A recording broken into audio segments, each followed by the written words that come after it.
Live నేను పద్మ. సబ్బులు, షాంపూలు, బిస్కెట్లు, కిరాణా వంటివి ఇక నుంచి 5 నుంచి 18% జీఎస్టీ రేట్లలో లభిస్తాయి. కేంద్ర ప్రభుత్వం కొత్త జీఎస్టీ రేట్లను ప్రవేశపెట్టడంతో చాలా రకాల వస్తువుల ధరలు ఒక్కసారిగా తగ్గిపోతాయని ప్రభుత్వ వర్గాలు చెబుతున్నారు.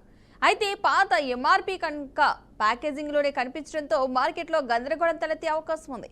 సెప్టెంబర్ 22 తర్వాత ఏ వస్తువైనా కొనుగోలు చేసే ముందు వినియోగదారులు బిల్, స్టిక్కర్, కొత్త ధరలను జాగ్రత్తగా పరిశీలించడం తప్పనిసరి. పాత ధరలతో సరిపోయే వస్తువులను గుర్తించడం, కొత్త ఎంఆర్పీ స్పష్టంగా చూపించబడిందో లేదో నిర్ధారించడం చాలా ముఖ్యం.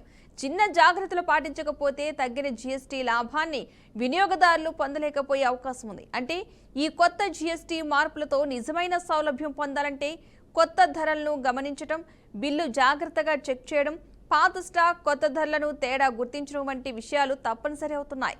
ఇక ఈ చిన్న జాగ్రత్తలే వినియోగదారులను ఎలాంటి అదనపు ఖర్చుల నుండైనా రక్షిస్తాయి.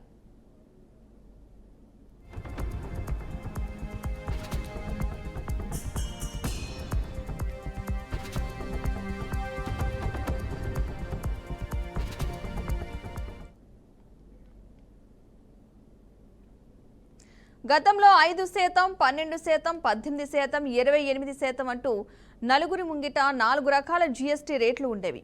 సాధారణ వినియోగదారుని కూడా వ్యాపారాలను ఇది గందరగోళానికి గురిచేస్తుంది. ఇకపై ఆ తప్పులన్నీ లేవు. కేవలం 2 స్లాబులు మాత్రమే. అవి 5%, 18%. రోజువారీ జీవితానికి అవసరమైన ఆహారం, వస్త్రాలు, మందులు, ఫుట్వేర్, ఎరువులు 5%, మిగతా వస్తువులు 18%. అంటే వినియోగదారులపై భారాన్ని తగ్గించడమే కాదు, కొనుగోలు శక్తిని పెంచుతోంది. ప్రజల ఆరోగ్యం కోసం ప్రభుత్వంలా కఠినమైన నిర్ణయం తీసుకుంది. పాన్ మసాలా, గుట్కా, బీడీలు, చివరాయి, సిగరెట్లు ఇవి కాక చౌకగా దొరకవు. ఇక ప్రస్తుత 28% జీఎస్టీ ప్లస్ బదులు 40% వరకు పన్ను పెంచేలా ప్లాన్ చేశారు. ఇది వెంటనే కాకుండా మరొక నోటిఫికేషన్తో రానుంది. కానీ స్పష్టమైన సందేశం ఏంటంటే ఆరోగ్యానికి హానికరం చేసే అలవాట్లపై మరింత భారమేనేసి ప్రజల్ని దూరంగా ఉంచే ప్రయత్నం చేసినట్లు విశ్లేషకులు అభిప్రాయపడుతున్నారు.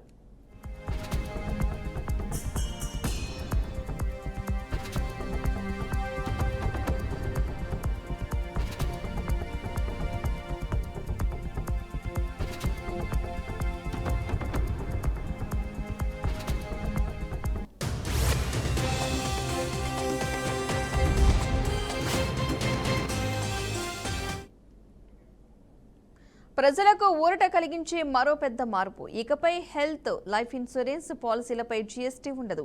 గతంలో 18% జీఎస్టీ ఉండేది. ఇకపై పూర్తిగా 0%. అంటే ఇన్సూరెన్స్ ప్రీమియం చౌకవుతుంది. ఆసుపత్రులు, రోగులు, మధ్యతరగతి కుటుంబాలకు ఇది పెద్ద ఊరట. దీన్ని ఒక సోషల్ సెక్యూరిటీ రిఫార్మ్గా పరిగణిస్తున్నారు విశ్లేషకులు. సాధారణ ప్రజల ఆరోగ్యంపై ఖర్చు తగ్గించే మరో అడుగు. మందులు, మెడికల్ ఎక్విప్మెంట్లపై పన్ను 12%, 18% నుంచి కేవలం 5%కి తగ్గించారు. అంటే ఇంజెక్షన్లు, స్కానింగ్ మిషన్లు, సర్జరీలో ఉపయోగించే పరికరాలు చవక.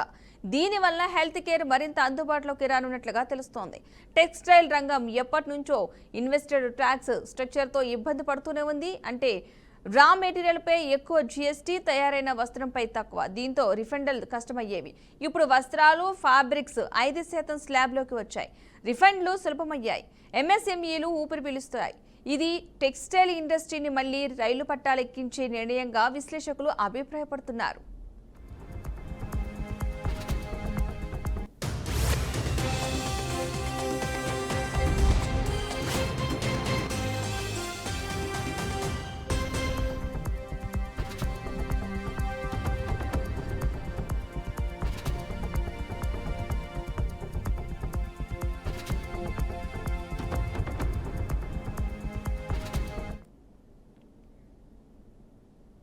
₹1000 లోపు ఫుట్వేర్ పై పన్ను 12% నుంచి 5%కి తగ్గింది. అంటే స్కూల్ షూ నుంచి సాధారణ శాండిల్స్ వరకు చవకగా దొరుకుతాయి.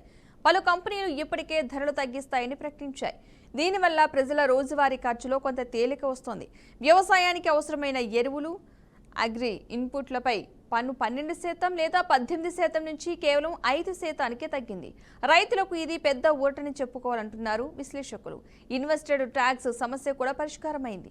వ్యవసాయ రంగం ఉత్పత్తి ఖర్చు తగ్గిపోవడంతో పంట దిగుబడి ఖర్చు తగ్గుతుంది. అంటే పరోక్షంగా ఆహార ధరకు లాభం కలుగుతుంది.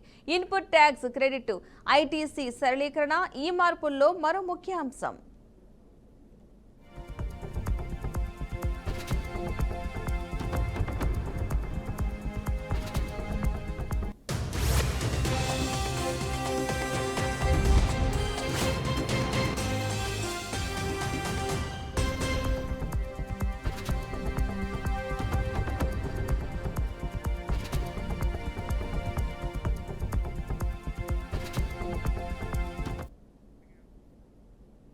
ఎంఎస్ఎంఈలకు రిఫండ్లు త్వరగా సులభంగా అందేలా మార్పులు చేశారు. ప్లాస్టిక్, పాలిస్టర్ ఫిలింలపై ఐటీసీ పరిమితులైతే విధించారు. ఇది చిన్న వ్యాపారాలు, ఉత్పత్తి రంగం, ఎగుమతి రంగానికి పెద్ద ఊరట.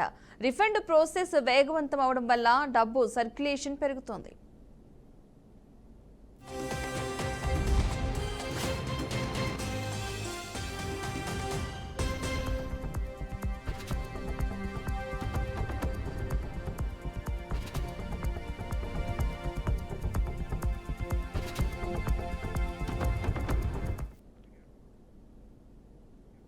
స్మార్ట్ ఫోన్లు, ల్యాప్టాప్లు, టెలివిజన్లు, ఫ్రిడ్జ్లు, వాషింగ్ మిషన్లపై జీఎస్టీ రేట్లు 18%కి సర్దుబాటు అయ్యాయి. పాత 28% నుండి ధర తగ్గడం వల్ల వినియోగదారులు భారీ లాభం పొందుతారు. గ్యాడ్జెట్ పరిశ్రమ కూడా దీన్ని సానుకూలంగా చూస్తోంది. పెద్ద కొనుగోలు చేసే వారికి కొత్త రేట్లలో మరింత చౌకగా వస్తువులు అందుబాటులోకి వస్తాయి. అలాగే పాత స్టాక్పై కొత్త ఎంఆర్పీ స్టిక్కర్లు వేసే విధానం వల్ల మార్కెట్లో గందరగోళం నివారించబడుతోంది. మిల్క్, జ్యూస్, సూప్స్, నూనె, బాస్మతి రైస్, పాస్తా వంటి నిత్యావసర ఆహార వస్తువులపై జీఎస్టీ 5%కి తగ్గించబడింది. రెస్టారెంట్, ఫాస్ట్ ఫుడ్ చైన్లకు కూడా ధరలను తగ్గించేందుకు సిద్ధమవుతున్నారు. దీనివల్ల ప్రతి కుటుంబం, చిన్న వ్యాపారి, హోటల్ నిర్వాహకుడు చాలా తక్షణ లాభం పొందగలుగుతారు. అంతేకాక పాన్ మసాలా, సిగరెట్, బీడీ వంటి హానికర అలవాట్లపై జీఎస్టీను 40% వరకు పెంచి ప్రజలను ఆరోగ్య హానికర వస్తువుల నుండి దూరం ఉంచే ప్రయత్నం చేస్తోంది ప్రభుత్వం.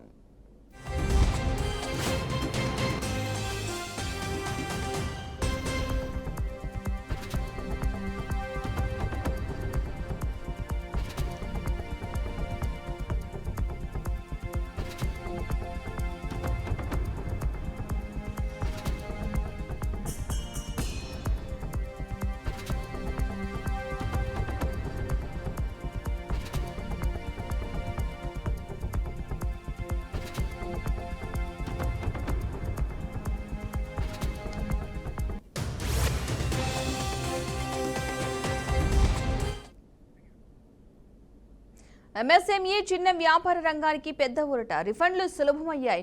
ఇన్పుట్ ట్యాక్స్ క్రెడిట్ సులభంగా పొందవచ్చు. చిన్న వ్యాపారులు చెల్లించాల్సిన జీఎస్టీ భారం తగ్గడంతో ఉత్పత్తి ఖర్చులు తగ్గి లాభాలు పెరుగుతాయి. ఈ మార్పులు వృత్తిపరంగా కష్టపడే చిన్న వ్యాపారులు, ఎగుమతి రంగం, ఫ్యాక్టరీలు ఉత్పత్తి సామర్థ్యాన్ని పెంచడానికి మద్దతు ఇస్తాయి. Hotel room, travel, railway ticket, విమాన ప్రయాణం కోసం రూమ్ ఛార్జీలు 18% జీఎస్టీకి మార్చబడ్డాయి. పాత 28% నుంచి తగ్గడం వల్ల యాత్రికులు, ప్రయాణికులు తక్షణంగా లాభం పొందుతారు. ఇది టూరిజం రంగానికి ఊరట. కుటుంబాల షార్ట్ ట్రిప్స్ ఖర్చు తక్కువగా ఉంటుంది. అలాగే హోటల్, రిసార్ట్స్లో కూడా ధరలు సౌలభంగా ఉండేందుతో వినియోగదారుల సంతృప్తి వ్యక్తం చేస్తున్నారు. రైట్, ఇదే అంశానికి సంబంధించి మనతో మాట్లాడడానికి లైవ్ లో సిద్ధంగా ఉన్నారు సీనియర్ జర్నలిస్ట్ బండారు రామ్మోహన్ రావు గారు. నమస్తే అండి రామ్మోహన్ రావు గారు. నమస్కారం. రామ్మోహన్ గారు, అసలు యాక్చువల్ గా ఈ జిఎస్టీకి సంబంధించి రేపటి నుంచి మార్పులు చేర్పులు కూడా జరగబోతున్నాయి. 22వ తారీఖు నుంచి సామాన్యులకు ఊరట కలిగించే అంశంగా తెలుస్తుంది. మరి జిఎస్టీ అంశాలు మనం ఏ విధంగా చూడాలంటారు? చాలా మంచి పరిణామం. ఎందుకంటే మీరు అన్నట్టు ఇంతకుముందు చెప్పినట్టే చాలా నిత్యావసర వస్తువుల దగ్గర అయితే తక్కువైపోయి, అంతప్పుడు అన్నిటికంటే ముఖ్యమైనది ఇప్పటిదాకా ఇన్సూరెన్స్ రంగం. ఏదైతే మెడికల్ ఇన్సూరెన్స్ కోసం చాలా మంది అంటే వృద్ధులు కానీ, పేదలు కానీ, మామూలు ప్రైవేట్ వ్యాపారస్తులు కానీ, ప్రైవేట్ లో చేసే ఇన్సూరెన్స్ మీద ఇప్పటిదాకా 18% జిఎస్టీ ఉంది. ఉదాహరణకు ₹1,00,000 ప్రీమియం కట్టే మన మెడికల్ ఇన్సూరెన్స్ మీద అయితే 1,00,000 + 18,000 అదనంగా పడేది. ₹1 లేకుండా జరిగే అవకాశం ఉంది. అది ఎల్ఐసి కావచ్చు, ప్రైవేటు ఇన్సూరెన్స్ కంపెనీస్ కావచ్చు, వేటికైనా సరే 0% జిఎస్టీ వేయడం వల్ల ముఖ్యంగా ఆరోగ్య ఇన్సూరెన్స్ కోసం, హెల్త్ కేర్ ఇన్సూరెన్స్ కోసం చేసే డబ్బులు మనకు చాలా 18% ఆదాయం. రెండోది ఏంటంటే హెల్త్ ఇన్సూరెన్స్ లో సంవత్సరానికి మళ్ళీ కట్టాల్సింది, సంవత్సరం కాగానే మళ్ళీ కట్టాల్సింది. కానీ ప్రతి సంవత్సరం ఆదాయం ఏదో ఒక్కసారి కట్టేది కాదు కనుక 2 రకాలు ఎల్ఐసి లాంటి వాళ్ళ సంస్థలు మరింత బలపడే అవకాశం ఉంటుంది, ప్రభుత్వ రంగ సంస్థ. దాంతోపాటు మిగతా ప్రైవేట్ రంగ సంస్థలలో కూడా ఈ ఇన్సూరెన్స్ మీద జిఎస్టీ లేకపోవడం వల్ల ఇందులో తీసుకున్నా మనకైతే జిఎస్టీ లాభం ఉంటుంది అనేది ఒకటి వస్తుంది. రెండోది ఏంటంటే మనకు చాలా స్లాబులు, అంటే గతంలో మొట్టమొదటి జిఎస్టీ మొదలైనప్పుడు 6 స్లాబులు ఉండేవి, దాన్ని 4 స్లాబులు తగ్గించారు. ఈ మొన్నటి 56వ జిఎస్టీ సమావేశం ఆ రాష్ట్రాల ఆర్థిక మంత్రులు, కేంద్ర ఆర్థిక మంత్రి నిర్మలా సీతారామన్ అందరూ కూర్చొని చేశారు. ఇప్పటికైతే నా ఉద్దేశం ఏంటంటే చాలా మంచి పరిణామం అంటున్నారు. దీనికి 2 కారణాలు. మొట్టమొదటిది, ఇవాళ మనకు ట్రంప్ అనేక సుంకాలు విధిస్తున్న క్రమంలో మన మార్కెట్ మనం పెంచుకోవాల్సిన అవసరం ఉంది. అది కూడా ఒక కారణం అంటున్నాడు. ఎందుకంటే మనకు వినిమయ సంస్కృతి పెంచుకుంటే మన దేశంలోని ఉత్పత్తులను ఎక్కడికో పంపడం ఏంది, మన దేశంలో వినియోగం పెరగాలంటే పన్నులు ఇప్పుడు కూడా తక్కువ ఉండాలి. అంటే పన్నుల గురించి అర్థశాస్త్ర నిపుణుడు చాణక్యుడు ఎన్నడో రాశారు. అర్థశాస్త్రం రాసిన చాణక్యుడు ఏమంటారంటే, పన్ను నొప్పి లేకుండా, ఈ పన్ను నొప్పి కాదు, ఆ పన్ను నొప్పి లేకుండా పన్నులు వసూలు చేయడం ఎలా అనే దాని మీద ఆయన ఎంత తక్కువ 10% పన్నులు ఉంటే అంత ఎక్కువ మంది పన్ను ఎగవేత కోరుకోకుండా పన్నులు కడతారని. చూడండి, ఆదాయ పన్నులో 30% స్లాబ్ ఉన్నది, అంటే మాక్సిమం లిమిట్. అంటే 30% పన్ను విధించడం వల్ల చాలా మంది ఆదాయ పన్ను ఎగ్గొట్టే ప్రయత్నం చేస్తారు కదా. కనుక ఆదాయ పన్ను విషయం దీన్ని కూడా దీనిలో తీసుకురావాలని మేమందరం డిమాండ్ చేస్తాం. మొదటి నుంచి ఒకటి ఇన్సూరెన్స్ రంగం, ఒకటి. రెండోది ఆదాయ పన్ను రంగం కూడా ఆదాయ పన్నును దీనిలో తీసుకురావాలని. అట్లానే అంటే దీనిలో కంటే జిఎస్టీలో కాదు, ఆదాయ పన్ను కట్టే క్రమంలో ఇప్పటిదాకా చాలా పెద్ద స్లాబ్, ఎక్కువ గరిష్టంగా 30% ఉంది కనుక దాన్ని తగ్గిస్తే ఆదాయ పన్ను వసూలు అవుతుంది. అట్లాగే మద్యమును, మన డీజిల్, పెట్రోల్ అంటే చమురు రంగం, ఈ రెండింటిని కూడా ఆదాయ దీనికి జిఎస్టీ పరిధిలోకి తీసుకురావాలని కోరుతున్నా. కానీ దీనికి ప్రధానంగా అవరోధం ఎవరు కల్పిస్తున్నారంటే రాష్ట్రాల ఆర్థిక మంత్రులు దీన్ని ఒప్పుతలేరు. చాలా వరకు చూడండి, మీరు 10 రూపాయల లిక్కర్ను 100 రూపాయలకు అమ్ముతున్నాం, 10 రూపాయలు విలువ చేసే లిక్కర్ను. దానికి కారణం ఏంది? కేంద్ర రాష్ట్ర ప్రభుత్వాలు అడ్డగోలుగా మధ్య మీద తోచుకుంటున్నాయి. అట్లాగే ఇవాళ 110 రూపాయలకు ఉన్న పెట్రోల్ 60-70 రూపాయలకు కుదించవచ్చు. సగం దాకా పన్నులే ఉన్నాయి. జిఎస్టీ కాకుండా వాటి జిఎస్టీలు రాకపోవడంలో ఇవన్నీ ఉన్నాయి. రాష్ట్ర ప్రభుత్వాలు రకరకాల పన్నులు వేస్తున్నాయి. ఇవి తగ్గాలంటే ముఖ్యంగా పెట్రోల్, డీజిల్ అయినా, మద్యం అంటే వేరు రాష్ట్ర హానికరం కనుక 40% పన్నులో ఉండని నష్టమే లేదు. ఇప్పుడు ఎట్లా జిఎస్టీ పరిధిలో లేదు, అంతకంటే ఎక్కువనే వసూలు చేస్తున్నారు. కానీ పెట్రోల్, డీజిల్ ఇంధనాలు ఎందుకు దీనికి పరిధిలోకి తీసుకొస్తలేరు అంటే, ముఖ్యంగా కేంద్ర ప్రభుత్వం 2-3 సార్లు ప్రతిపాదన పెట్టింది, రాష్ట్రాలు అంగీకరించలేదు. అంటే రాష్ట్రాలకి ఏంటంటే వీటి మీద అడ్డగోలు సంపాదించుకుందా ఉండదు. అంటే మీకు రాష్ట్రాలే అభ్యంతర పెడుతున్నాయి, మద్యాన్ని కానీ అట్లాగే ఇంధనాన్ని కానీ మనకు జిఎస్టీ పరిధిలోకి రాకుండా చేస్తున్నాయి. నేను చెప్తున్నా స్పష్టంగా, మద్యం అంటే పక్కన పెడతాం, హానికరం కనుక. కానీ ఇంధన ధరలు తగ్గిస్తే చాలా వరకు నిత్యావసర ధరలు తగ్గిపోతాయి. కూరగాయల ట్రాన్స్పోర్ట్ సహా, మనకు పబ్లిక్ ట్రాన్స్పోర్ట్ తో సహా అన్నిటికీ డీజిల్ పెట్రోల్ వాడతాం కదా. మనకు మధ్యతరగతి వాళ్ళు కూడా, స్కూటర్ వాడేది వాళ్ళు, లేకుంటే కారు వాడే వాళ్ళు కూడా, వాళ్ళకు కూడా ఇంధన ధరలు తక్కువైతే బాగుంటుంది. కనుక జిఎస్టీ పరిధిలోకి ఇంధనాన్ని తీసుకురావాలి అనే కోరిక ఒకటి. రెండోది, స్లాబులు తగ్గించే క్రమంలో చాలా వరకు మంచి మార్పులు తీసుకొచ్చారు. అంటే గతంలో 5, 12, 18, 28 ఉంటే పూర్తిగా ఈ రెండే, అంటే 12, 28 తీసేసి 18% ఉన్న కొన్ని కూడా ఇప్పుడు 0 టాక్స్ చేశారు కదా. మనకు మెడికల్ ఇన్సూరెన్స్ మీద చాలా వరకు 5%లోకి తీసుకొచ్చే ప్రయత్నం చేశారు. 18% ఉన్నాయి 5%లోకి, 28% ఉన్నాయని కూడా చాలా వరకు 18%లోకి తీసుకొచ్చే ప్రయత్నం చేశారు. ఇది మంచి మార్పు. అమెరికాకు చెక్ పెట్టడానికి నా ఉద్దేశం ఏంటంటే, అమెరికా సుంకాలు వేస్తున్నాయి కనుక మన ఉత్పత్తులను ఎక్కడో అమ్ముకునే బదులు మన దేశంలో అమ్ముకోవడానికి వీలుగా వినిమయ సంస్కృతి పెంచితే పన్నులు తక్కువైతే వినిమయం పెరుగుతుంది ఆటోమేటిక్ గా. చూడండి, మధ్యతరగతి వాడే సెల్ ఫోన్లు కానీ, టాబ్లెట్స్ కానీ, ట్యాబులు కానీ, ఇవన్నీ కూడా చాలా వరకు మనకు పెరుగుతాయి, తగ్గుతాయి. రెండోది, మనకు మన మెడికల్ షాప్, మన మందుల మీద కూడా చాలా తక్కువైంది, 5% చేశారు. దాంతోపాటు నిత్యావసర వస్తువులు కూడా అన్నిటి కూడా 25% ఉన్న బాబతి ఏమి లేకుండా 5% చేశారు. ముఖ్యంగా మన హోటల్ పరిశ్రమలో ఇడ్లీ తింటే మొన్నటిదాకా మినిమం 12%, 5% కొనుంటుండే, అన్ని 12% కొంటుండే. కనుక ఇవాళ 5% తగ్గించారు. వీటన్నిటి వల్ల మంచి మార్పు వస్తుంది. కేంద్ర ప్రభుత్వం చేస్తున్న మార్పులను మనం ఆహ్వానించాల్సిందే. దానిలో రేపటి నుంచి దీపావళి, దసరా ధమాకాన్ని అనొచ్చు. చాలా కారణాలు ఉంటాయి, రాజకీయ కారణాలు వెతికితే బీహార్ ఎలక్షన్స్ ఉన్నాయని, వచ్చే సంవత్సరంలో తమిళనాడు అట్లాగే పశ్చిమ బెంగాల్ ఎలక్షన్స్ ఉన్నాయని తగ్గించారని చెప్పి ప్రతిపక్షాలు సన్నాయిని ఒకరు నొక్కుతున్నారు. కానీ దాన్ని అంగీకరించండి. నా ఉద్దేశం ఏంటంటే, జిఎస్టీలో జిఎస్టీ లేకముందు ఎంత దోపిడీ ఉండే? పూర్తిగా మల్టిపుల్ ట్యాక్సెస్ వల్ల చాలా పెద్ద ఎత్తున నష్టం జరిగేది. ఎప్పటికి పడితే వాడు ట్యాక్సులు విపరీతంగా వసూలు చేసేవాళ్ళు, అవినీతి కూడా ఎక్కువ ఉండేది. జిఎస్టీ వచ్చిన తర్వాత జిఎస్టీ పరిధిలోకి వచ్చిన అన్ని చిన్న పెద్ద అవన్నీ కూడా ఇవాళ చాలా మంచి మార్పు దారితీస్తాయి. ఎంఎస్ఎంఈ పరిశ్రమలకు కూడా చిన్న తరహా మధ్య తరహా పరిశ్రమలకు కూడా లాభం జరిగే అవకాశం ఉంటుంది. జిఎస్టీ సంస్కరణలు కావాల్సినవి అయినాయి. ఇంకొక సంస్కరణ మిగిలిపోయింది. ఇంధనాన్ని కూడా ఈ జిఎస్టీ పరిధిలోకి తీసుకొస్తే ఆటోమేటిక్ గా మనకు ఇంకా ధరలు తక్కువే అవకాశం ఉంటుంది. ఓకే, ఇప్పటి వరకు ఈ జిఎస్టీ రూపంలో తగ్గించే ధరలకి ఇప్పుడు సామాన్యులకి బెటరే అంటారా? ఇంకా ఏమన్నా మార్పులు చేర్పులు జరిగితే మంచి జరుగుద్దంటారా? అది చెప్తున్నాను కదమ్మా, ఇప్పుడు 5% కంటే తక్కువ అయితే ఏం చేయరాదు, కనుక 5% ఉన్నది. మిగతా 0 చేసినా వాటికి సమస్య లేదు. మంచి మార్పు అంటున్నాను. ఒక ఇంధన ధరలు తక్కువ అయితే ఈ మిగతా అన్నిటి మీద ప్రభావం పడుతుంది. చూస్తాం కదా, వ్యవసాయదారులు వాళ్ళ ఆధునిక పరికరాలు, వ్యవసాయ యాంత్రీకరణ జరిగింది. వ్యవసాయంలో ట్రాక్టర్లు వాడుతున్నాం, రకరకాల వరికోత యంత్రాలు వాడుతున్నాం, కలుపు యంత్రాలు వాడుతున్నాం, నాటు యంత్రాలు వాడుతున్నాం. అంటే వ్యవసాయంలో యాంత్రీకరణ పెరిగిన తర్వాత ఏమైంది? ఆటోమేటిక్ గా ఖచ్చితంగా డీజిల్ పోయాల్సి వస్తుంది వాటిల్లో. ఆఖరికి డ్రోన్ టెక్నాలజీలు కూడా, మనం డ్రోన్ టెక్నాలజీ అంటే కొంత ఎలక్ట్రానిక్ అనుకోండి, మిగతా అవన్నీ డీజిల్ పెట్రోల్ వస్తున్నాం కదా.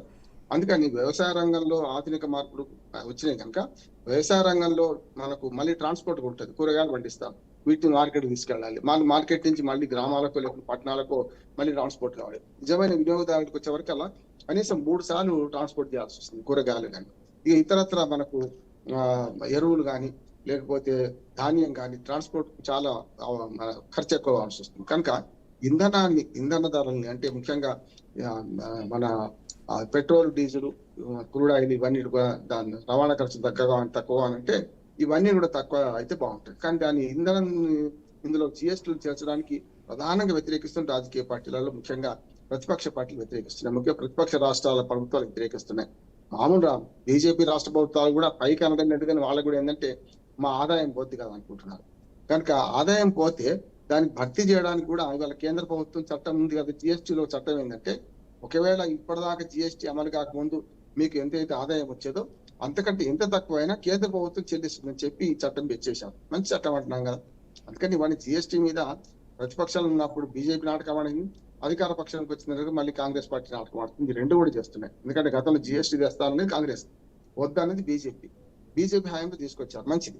కానీ ఇప్పుడు కాంగ్రెస్ ఏమంటుందంటే, కాంగ్రెస్ కానీ మన బీజేపీ ఇతర ప్రభుత్వాలు డీజిల్, పెట్రోల్ దీన్ని చేర్చొద్దు అంటున్నాయి. ఎందుకు చేర్చొద్దు అంటే వాళ్ళ కారణం ఏంటంటే వాటి పేరు మీద, ఎక్సైజ్ పేరు మీద వాళ్ళు రకరకాల ట్యాక్సీలు వేసుకొని పెట్రోల్, డీజిల్ ను 60-70 రూపాయలకు వచ్చేదాన్ని వాళ్ళు 110 రూపాయలకు ఆపుతున్నారు. దానికి ఇంకో కారణం కూడా ఉంది. ఇప్పటిదాకా గతంలో కాంగ్రెస్ ప్రభుత్వంలో 70 రూపాయలు ఉండే పెట్రోల్, మన్మోహన్ సింగ్ అక్కడ 110 రూపాయలు మనకు. దీనిలో క్రూడ్ ఆయిల్ అంటే ముడి చమురు అనేది 110 రూపాయలు $110 ఒక ముడి చమురు మన బ్యారెల్ ఉండే. బ్యారెల్ ముడి చమురు ధర 110 నుంచి ఇప్పుడు 65-70 తగ్గింది. మనం ఉక్రెయిన్ రష్యా యుద్ధం వల్ల రష్యానికి దిగుమతి చేసుకుంటాం, అది సవకలు. కానీ ఇప్పుడు $65-70 తగ్గిన తర్వాత కూడా అదే 110 రూపాయలకు అమ్ముతున్నాం కదా పెట్రోల్. దానికి కారణం ఏంటంటే పెట్రోల్, డీజిల్ మీద వీటిని జిఎస్టీ పరిధిలోకి తీసుకురాలే కనుక నష్టం జరుగుతుంది. జిఎస్టీ పరిధిలోకి తీసుకొస్తే అదే పెట్రోల్, డీజిల్ ధరలు 10 ఏళ్ళు వెనక్కిపోతే అంటున్నాను. 10 ఏళ్ల క్రితం 70-80 రూపాయలు ఉండే కదా, అంతకు తీసుకురావచ్చు. కానీ రాష్ట్ర ప్రభుత్వాలు దీన్ని ప్రధానంగా అభ్యంతరం వ్యక్తం చేస్తున్నాయి. ఇప్పటికి కేంద్ర ప్రభుత్వం 2 సార్లు జిఎస్టీ మీటింగ్ లో పెట్టింది. 45 జిఎస్టీ మీటింగ్ లో ఇంకొక మీటింగ్ లో పెట్టారు. కానీ ప్రతిపక్షాల అధికారంలో ఉన్న రాష్ట్రాలలో ఈ జిఎస్టీలో ఈ మార్పు వద్దంటున్నారు. ఇది దుర్మార్గమైంది అంటున్నారు. పెట్రోల్, డీజిల్ మీద వచ్చే ఆదాయాన్ని ఇవాళ ప్రధానంగా రాష్ట్ర ప్రభుత్వాలు అనుభవిస్తున్నాయి, కేంద్ర ప్రభుత్వం కూడా దానికి తగ్గట్టు అనుభవిస్తుంది. కనుక ఇవాళ అవి రేట్లు తక్కువ అంటే జిఎస్టీ పరిధిలోకి తీసుకురావాలి. ఆ ఒక్క మాట మిగిలింది. మిగతా అవన్నీ ఆల్మోస్ట్ ఆల్ ఇప్పుడు మనం అనుకునే అయినాయి. కానీ జిఎస్టీ పరిధిలో లేని అంశం కూడా చెప్తాం. ఇంకోటి, ఆదాయ పన్ను స్లాబులు కూడా చాలా తగ్గించాలి. అది 10 నుంచి 15% మ్యాక్సిమం పెట్టామనుకోండి. ఇప్పుడు ఆదాయ పన్ను ఎగబెట్టే వాళ్ళు ఉండరు, ఖచ్చితంగా కడదాం అనుకుంటే వాళ్ళు. నేను అడ్వకేట్ చెప్తున్నాను, కొన్ని దేశాల్లో ఆదాయ పన్ను స్లాబులు తక్కువ ఉన్నాయి. దాంతో ఏమవుతుందంటే తప్పనిసరి పన్ను ఎగవేయకుండా మేము పన్నుని ఎలా సక్రమంగా కట్టాలని ఆలోచించి వాళ్ళు చార్టెడ్ అకౌంట్స్ పెడతారు. కానీ ఇక్కడ అట్లా కాదు. మన దగ్గర చార్టెడ్ అకౌంట్ ఎందుకు పెట్టుకుంటారంటే, ₹1 కోటి పన్ను పట్టేట్టుంది, దాన్ని 50 లక్షలు కుదించండి, ఎట్లా చేస్తారో మీరు ఏ రకంగా చేస్తారో చేయండి అని చెప్పి 50 లక్షలు మిగిల్చుకునే ప్రయత్నం చేస్తున్నారు.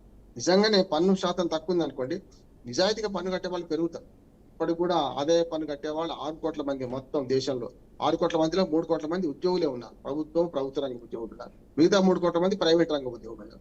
అసంఘటితంగా ఉన్న రైతులు కానీ, లేక ముఖ్యంగా వ్యాపారస్తులు కానీ, రియల్ ఎస్టేట్ వాళ్ళు కానీ చాలా వరకు ఆదాయాన్ని పన్ను ఎగ్గొడుతున్నారు. ఎగ్గొట్టకుండా ఉండాలంటే ఆదాయ పన్ను స్లాబులు తగ్గించాలి. ఈ జిఎస్టీల పద్ధతి రాదని నేను అదనంగా చెప్తున్నాను. జిఎస్టీలో మాత్రం ఇప్పటి సంస్కరణ సరిపోతాయి. పెద్ద సంస్కరణ కావాల్సింది పెట్రోల్ డీజిల్ మీద సంస్కరణ కావాలి. అంతేకాకుండా ప్రభుత్వం కొన్ని ఆరోగ్యానికి హాని కలిగించే వాటిపై కూడా జిఎస్టీని పెంచడం, కొన్ని లగ్జరీ ఐటమ్స్ మీద పెంచడం కూడా స్వాగతించే పరిణామమే అంటారు. ఎందుకంటే ఆరోగ్యానికి హాని కలిగించే వాటిపై పెరగడం వల్ల కూడా కొంతమంది అటువైపు వెళ్ళడానికి భయపడుతుంటారు, కాస్ట్ పెరుగుద్ది కాబట్టి. ఖచ్చితంగా చాలా మంచిది అంటున్నాను. కానీ ఎందుకంటే మెడికల్ ఇన్సూరెన్స్ అంటే ప్రభుత్వము నిజంగా ప్రభుత్వ రంగ మన ఆరోగ్య సంస్థలు సరిగ్గా పనిచేసినాక ఇన్సూరెన్స్ కోసం ప్రయత్నం చేయం. కానీ ఇన్సూరెన్స్ ఉంటే మంచిదే కదా, ఎందుకైనా మంచిది. లక్షల రూపాయలు జేబులో పెట్టుకుని తిరగం కదా, ఎంత పెద్ద జబ్బు వస్తే ఏమవుతుందని చెప్పి కొందరు కోటి రూపాయలు కూడా ఇన్సూరెన్స్ చేసిన సందర్భం చూస్తున్నాం. అంటే దానికి లక్షన్నర రూపాయలు మనకు వయసును బట్టి ఉంటుంది. ఇప్పుడు నాలాంటి వాడు 1 కోటి రూపాయలకి ఇన్సూరెన్స్ చేయాలంటే 1,00,000 పైగా ప్రీమియం కట్టాలి నేను. మళ్ళీ ప్రీమియం వెనక్కి రాదు, అయిపోతుంది, ఆ సంవత్సరానికి అయిపోతుంది. అట్లా చూసుకుంటే 18,000 తప్పినట్టే కదా, 18% ఉండి ఇప్పటిదాకా. కనుక చాలా వరకు ఈ ప్రీమియం ఆరోగ్యం మీద తక్కువ, మందుల మీద కూడా చాలా తక్కువ చేశారు. కానీ మందుల ధరలు అందుబాటులో ఉంటలేవు. ఇప్పటికి కూడా ఎంఆర్పి ధరలు అడ్డగోలుకి వేసుకుంటున్నారు. అంటే 5 రూపాయలకు తయారయ్యే గోళీని కూడా 50 రూపాయలు పెట్టి అమ్ముతున్నారు. మందుల ధర నిర్ణయించడం వేరే ఉండాలి. జిఎస్టీ పరిధిలోకి వచ్చింది కనుక, వస్తుంది కనుక మందుల ధర నిర్ణయం కూడా ఎంఆర్పీలు అడ్డగోలు వేసుకొని ఎంత జిఎస్టీ ఇచ్చినా లాభం ఏంటి? జిఎస్టీ అనేది పీనట్స్ లాంటిది, కొషర్ లాంటిది. కానీ అసలైన మందుల ధరలు వేరుగా ఉంటే దాన్ని మనం మందులను చాలా వరకు ఏం చేయాలంటే ప్రైవేట్ కంపెనీలు అంటే బ్రాండెడ్ మందులు కాకుండా ఈ జనరిక్ మందుల షాపులు పెంచడం వల్ల కూడా మనకు సామాన్య ప్రజలకు మందుల ధరలను బాగా తగ్గించే ప్రయత్నం చేయొచ్చు. జనరిక్ మందుల పట్ల కూడా మంచి అవగాహన ప్రజలకు కల్పించాలి. చాలా మంది ఏమనుకుంటున్నారంటే బ్రాండెడ్ మందులకే విలువ, జనరిక్ మందులు పనికిరావనుకుంటున్నారు. దీని మీద ప్రభుత్వం చాలా చర్యలు తీసుకోవాలి. ఇప్పటికి కూడా ప్రభుత్వ ఆసుపత్రుల్లో కూడా మరి జనరిక్ మందులు అమ్మకుండా వేరే బ్రాండెడ్ మందులు అమ్ముతున్నారు. ఇప్పటికే మోడీ గారు ప్రకటించారు, ప్రతి ప్రభుత్వ ఆసుపత్రిలో జనరిక్ మందులు అమ్మే అంటే కంపెనీ లేబుల్ లేకుండా జనరిక్ మందులు అమ్మే ఒక జన ఔషధి కేంద్రాలు ఎక్కువ చేయాలని చెప్తున్నారు. దానివల్ల మంచిదే అంటున్నాను నేను. ఇప్పుడు అయితే జిఎస్టీ పైన మాటలలో స్పష్టమైన మార్పు ఒకటే జరగాల్సింది. మనకు పెట్రోల్ డీజిల్ దీనిలో చేరిస్తే చాలా లాభం జరిగే అవకాశం, మొత్తం అన్ని రంగాల మీద ఇంధనం ప్రభావం పడుతుంది. వ్యవసాయం ఒకటే కాదు, వ్యవసాయం కానీ టూరిజం కానీ అన్ని డెవలప్ అవుతాయి. దానివల్ల ఇంధనం ధరలు కూడా చాలా తక్కువ అవకాశం ఉంటుంది. కనుక దాన్ని చేస్తారో లేదు తెలియదు. కాకపోతే ఏంటంటే 4.5 లక్షల కోట్ల రూపాయలంట ఇటీవల ఉక్రెయిన్ రష్యా యుద్ధం తర్వాత మన లాభం ఉంది భారతదేశం. కానీ ఏమైతుంది, రాష్ట్ర ప్రభుత్వాలు ఈ రకంగా మనం కొలగొడుతున్నాయి, అనుచిత ఉచితాల పేరు మీద పనిచేస్తున్నారు. అవి మన పీనట్స్ కింద పోతున్నాయి. అట్లా కాకుండా ఉండాలంటే ఆల్ ఫ్రీ బాబులు పోవాలి, ఆల్ ఫ్రీ పథకాలు పోవాలి, అవసరమైన సంక్షేమ పథకాలు ఉంచాలి, అనవసర అనుచిత సంక్షేమ పథకాలు తీసేయాలి. కానీ తీసేయాలి కదా, ఇట్లా ఆదాయం తీసుకుంటున్నారు, ప్రజలను కొల్లగొడుతున్నారు. కుడి చేతి నుంచి ఇస్తున్నారు, ఎడమ చేతి నుంచి లాక్కుంటున్నారు. ఇది కరెక్ట్ కాదు. మద్యం మీద మనకు జిఎస్టీ లేకపోయినా కనీసం ఏదైతే ఇంధనం మీద జిఎస్టీ ఉండాలి. ఎప్పుడు కూడా పన్నులు తగ్గిస్తే మనకు మంచి లాభం జరుగుతుందని ఒక చిన్న ఉదాహరణ చెప్పి ముగిస్తాను. గతంలో JNNURM అంటే Jawaharlal Nehru urban renovation mission వాళ్ళు ఏమన్నారంటే, మీరు రిజిస్ట్రేషన్ ఛార్జెస్ ఏవైతున్నాయో రిజిస్ట్రేషన్ కూడా దీనికి తీసుకురావాలంటున్నాడు. రిజిస్ట్రేషన్ ఛార్జెస్ ఏవైతున్నాయో దానిలో సేతు పద్ధతి ఉండాలి. అడ్డగోలుగా 13-14% మనకు స్టాంప్ డ్యూటీ ఉండేది. దాన్ని 5% లోపు తగ్గించండి, మాకు రాయితీలు ఇస్తామని చెప్పి JNNURM అన్నది. అంటే చాలా రాష్ట్రాలు తగ్గించలే, కానీ మహారాష్ట్ర ప్రభుత్వం గత 15 ఏళ్ల క్రితమే మహారాష్ట్ర ప్రభుత్వం 5% చేసింది. చాలా మొదట్లో అన్నారు పనికిరాని పథకం చేశారని చెప్పి, నష్టపోయింది. 6 నెలలు చాలా నష్టపోయింది మహారాష్ట్ర గవర్నమెంట్. కానీ 5% లోపు ఎప్పుడైతే రిజిస్ట్రేషన్ స్టాంప్ డ్యూటీ తగ్గించారో ఒక 6 నెలల తర్వాత దానికి డబ్బులు వచ్చినాయి. బాంబేనే డబ్బులు ఆదాయం తీసుకొచ్చింది. వరుసగా ఇప్పుడైతే ఒకనాటికి ఆదాయానికి దీనికి పొంతన లేదు. రిజిస్ట్రేషన్ డిపార్ట్మెంట్ లో కూడా మంచి మార్పు రావాలి. జిఎస్టీ పరిధిలో లేదు. ఇప్పుడు ఇది 13%, 12%, కొన్ని చోట్ల 7%. ఇప్పుడు మన దగ్గర ఉమ్మడి మనకు 2 రాష్ట్రాలలో 8% పైగా ఉన్నది. ఇది రిజిస్ట్రేషన్ స్టాంప్ డ్యూటీ, దాన్ని తగ్గించాలి. అప్పుడు ఏమవుతుందంటే బ్లాక్ మనీ రియల్ ఎస్టేట్ లో ఉంది, బ్లాక్ మనీ పోతుంది.